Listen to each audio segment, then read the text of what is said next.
Hello, myself Sakshi, a student of StarNet Tutorials. As a student, I am very grateful to the Indian government for the new education policy.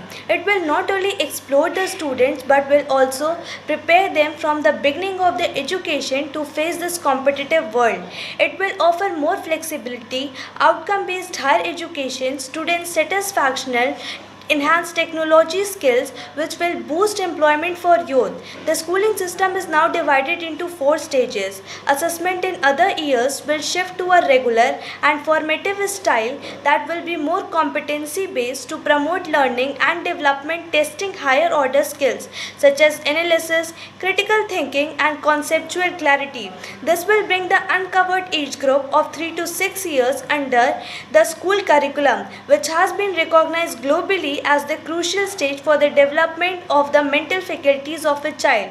The next is the preparatory stage for classes 3 to 5. The focus here shifts to play, discovery, enhance themselves. The best part is that the students till grade 5 can learn in their local language, which will enhance them to learn the subjects more easily and make their understanding easier. Then the middle stage, which will focus on experimental learning.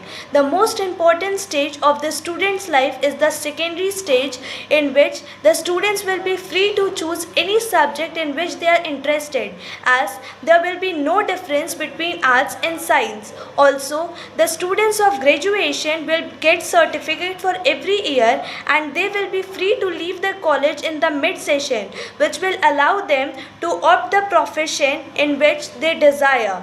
The key highlight of the new education policy is based on the professional education, which will be considered as integral part of higher education, which will not only develop child's thinking but will also develop our country, since the youth are the pillars of the country. Thank you.